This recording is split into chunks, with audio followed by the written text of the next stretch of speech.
Highest and higher healing vibrations. Let's raise our vibrations up.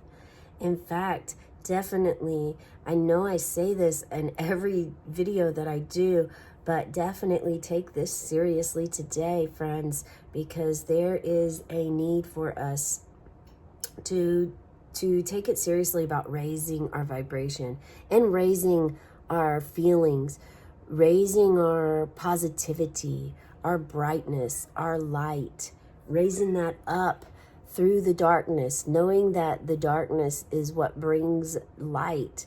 The moon is supportive of the sun, and the sun supports the moon. Okay, let's go ahead and get to our July 2nd. That is the day that we are on, and see what this author has to say. I think it's Rochelle. Yeah, Rochelle. What is Rochelle? What is she feeling for July 2nd? So yesterday was about parents, and today is about identity. I integrate my roles into one identity. There are many roles that I play. In the course of one day, I may be a worker, a friend, or a lover. In my recovery, I've learned the appropriate time and place for these roles.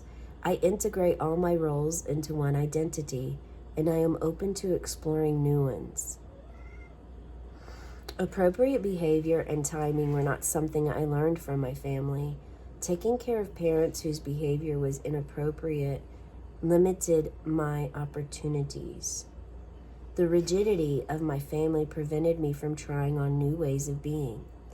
The chaos did not provide me with the structure needed for developing my identity.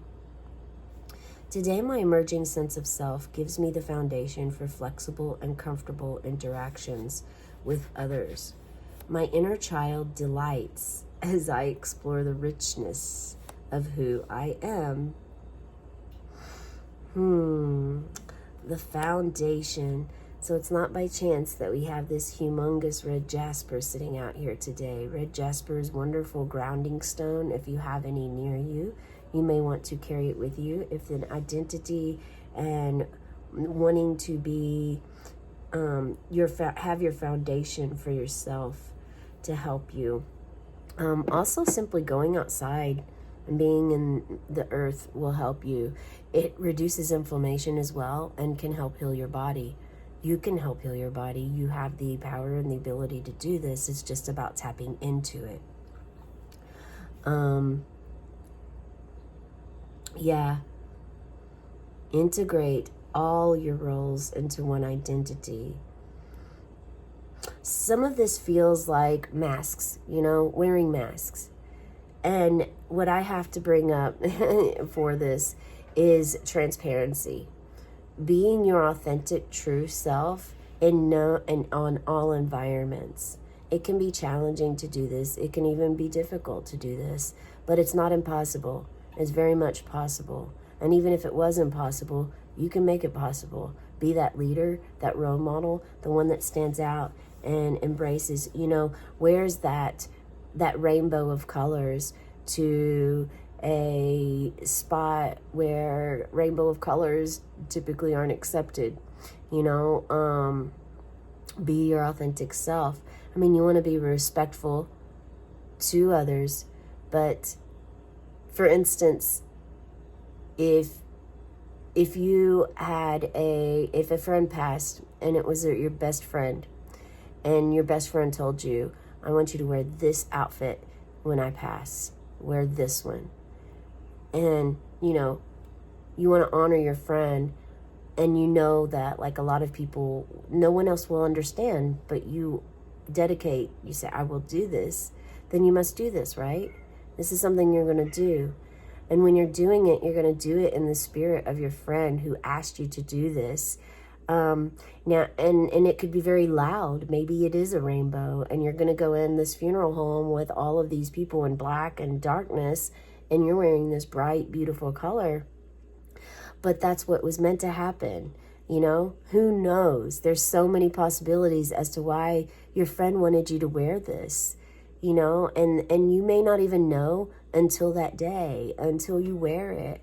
Maybe perhaps she comes to you or he comes to you with that outfit, So, But then there's also this sense of you getting a download from your friend, your lost loved one, whoever it is, friend, partner, parent, anyone that it could be. But there's also a sense of you just wanting to be your authentic self in any environment. You know, like when you're working, being transparent with what you say. When you're a friend, being transparent with how you relate to your friend. Sure, the relationship and the dynamics are a little different, but you can stay true to yourself, and no matter what stage. Think of like Buddha or Jesus or someone that, you know, like Martin Luther King, like those that were speakers and stuff. You know, Maya Angelou is one of my favorite authors, and you know, I don't see her ever BSing or changing who she is for anyone of what she must say or wants to say or share with the world. You know, Mother Teresa, just like all of these different roles. So behavior. And although I do have to say, I get the sense of like blame here. And I do want to address that and let you know that blame is not going to help you. Shame is not going to help anyone. It's important that you start to heal those wounds that you have with your parents in any way that you feel that you can be guided to do this, okay? Let's pull some cards and see how we can integrate your roles into one identity. Yeah, transparency. Having transparency and being the same individual. This also helps others. Believe it or not, it really does help others to not just be their authentic self, but to explore and think, oh, wow, you know, I didn't realize it was okay to wear this. You know, like that old saying of you can't wear the color white after a certain day or whatever. It's like, oh, I didn't know you could wear. Yep, you know, you make your own rules. Oh, look at this, the dead end. And guess what happens with this dead end? So this is the number 40. Perhaps you're 40 years old. That could be significant for you. And on the bottom we have the unseen. It's not yet revealed to you yet, but you are going to, this dead end is showing that, you know, the identity, your identity, is it leading you to a dead end? Have you been blaming and guilting and it's led you to a dead end and now you don't know where to go? There's all these different crossroads, these different lines of maybe of paths of that you have taken and it's not getting you anywhere. Your hand is very healing. You have healing capabilities in your hand. You have healing capabilities in your mind, in your soul. Your body, the vessel that carries your soul, is extremely powerful. The dead end is means this chapter's closing. This chapter, the old sense of self, the old ways, maybe you did go through blame, shame, guilt, and none of that really helped you feel better about it. Like, so now you're realizing this and you got a fresh new start. So a fresh new start is coming in for you. This also, I'm getting an energy of someone going through a dark night of the soul, or an ego death, and experiencing, you know, a time of a hermit mode of going within, but also like you're transforming into someone else. And as you transform into someone else, there's this like, I don't know who I am, the unknown part of you. You don't know. You're just like in this flow.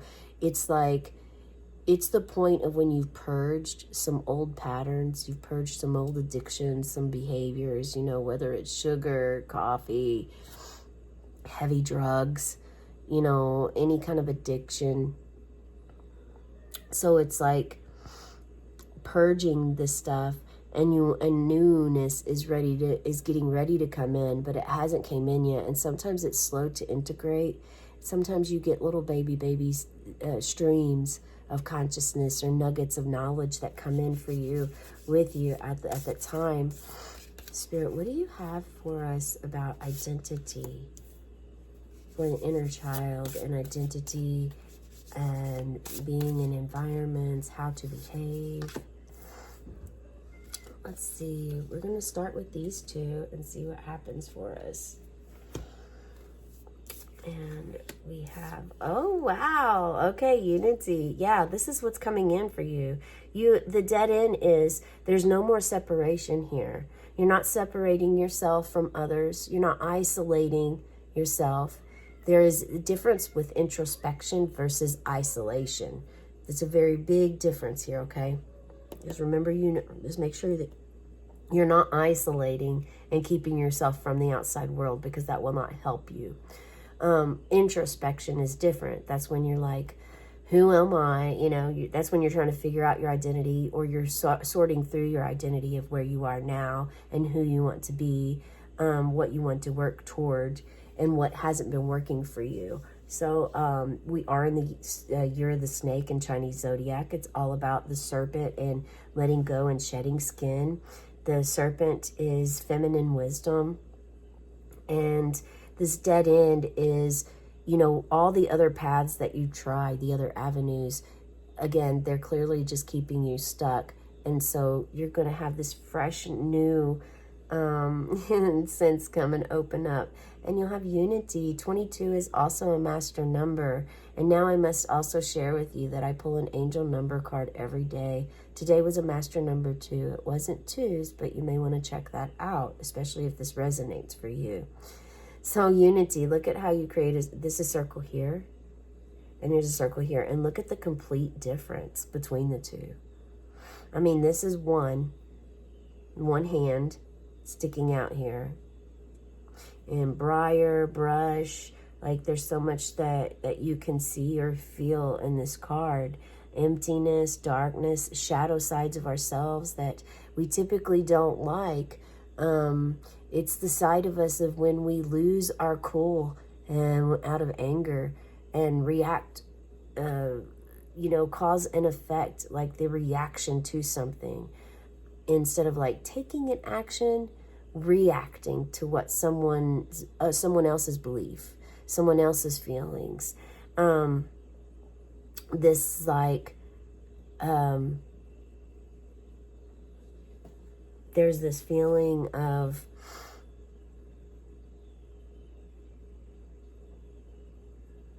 the dead end. We reached the dead end, you guys. But there's like a sense of these avenues or roads that you've tried, and they've led you down this path of checking in with yourself to see why maybe you've been angry or frustrated or lost your cool. Why are you taking on others' emotions? Getting to the root and the deep, deep, deep root of understanding. And I'm going to say something here that may feel or be taken as counterproductive. It's not meant to be taken counterproductive, but through my belief, we did write our story and choose our parents before we came. So our parents were chosen by us a long time ago. And with that being said, the challenges and the failures and the pain that we suffered and we went through and exposed with our families have all been there for a purpose and to serve us, and has made you helped make you who you are. It's helped created you, but it doesn't define you. Like it's part of you. It taught you a lot. You learned a lot, or you're still learning a lot, perhaps. Hopefully you're still learning a lot. Yeah. There's these layers that are coming through in the crystal ball. I have my crystal ball right up here. You can see the tip, but there's layers. So there's there's sound. Sound bath is important. So it's important for you to do a sound bath. Listen to a sound bath. There's the beautiful YouTube channels that you can listen to. But this is like a sound bath. You hear that little ring that happens? It's because the vibration. This little ring happens as the vibration, as it vibrates. So vibrations, sound, echoes, maybe all kinds of things. Spirit's saying try not to get too lost in your head. Try not to get too lost in your head, but the ego death does help you be more aware and realize, have a transformation into this beautiful unity card. This is 22, so there's only 21 tarot cards in tarot deck, but this one is 22. This is her extra card that she made. She made 2 extra cards with this deck. And this is the Curious Cats deck, by the way, by MJ Cullinan. So I want to see what 22 has to say. So this is allowing vulnerability within a group, joining forces with others, finding your community or support network, feeling free to express yourself without fear. Seriously, that's what, yeah. And this is what what you've known, you know, not able to express your authentic self or be yourself, or wondering what your identity is, or identifying yourself as your child of who you were because you're still repeating old patterns, identifying yourself as just a child of your parent instead of like cutting that cord so that you know that you're an adult, you have your own self, and appreciating what you did learn from your parents, even if it was hard lessons. But you're going to come into the state of where your vulnerability was hidden and you kept it away for so long, but you're going to come into this place of where you're going to allow it because you feel safe in this circle with these kitties. And now we have the Knight of Swords coming through with clarity. There's a clear straight through force that's coming with the Knight of Swords. And it's quick, it's logical thinking. You're being very honest and direct to the point. This is going from really a lot of you that I feel that your communication is going to go from not communicating, or your feelings and your perspective is going to shift here from this darkness. It's going to teach you so much, and you're going to be able to shift into this openness that's going to allow your vulnerability to shine, and clarity and logical honesty, just raw, authentic truth. It's like how I started when I was reading and I expressed to you about being transparent. This is your transparency, and it's going to come quick to you. You're just automatically going to flow with it. This is the message that I have for you today. I do hope it resonates. I'd love for you to subscribe to my channel and check out the other readings that I do every day. I do a birthday reading every day that's similar to this. It isn't strictly just for birthdays. It's geared toward that, but you may also have a strong moon energy, or Cancer could be strong. You know, the sign, depending on the sign, it could be really strong for you right now, or you just feel guided. So I encourage you to check out those if you do would like to, but I'm sure you have a birthday here around some part of the year. After the birthday readings are done, I will not continue them anymore once I get through the year. So those will be there. They're timeless, and they'll be there forever for you to see. The other readings that I do are short videos, less than 3 minutes long, and there are 3 different videos. Angel number, because that's one way that angels, spirit guides, ancestors, source, ascended masters all try to reach us, is through numbers. So angel numbers, angel cards, because there's also a ton of angels and divine masters in the world that are there to help us. And that's another card I pull. And then an animal spirit. We are all born with a guardian angel, and we're all born with an animal spirit. Those are the 2 that will stay with us the entire time we are on this planet. So finding those out of who those are for you would be very helpful and beneficial on your journey if you're new to this. If you already know, maybe then one of your angels, animal spirits will be pulled on a day, or one that you connect with that day, and you'd like to watch that. I encourage you to do so. This is all guided through spirit, And there's always more to come, more happening, but I like to take my time, and I'm definitely learning and embracing patience as well. So thank you for staying tuned. The divine in me honors the divine in you. Have a cosmic day and tonight, meow.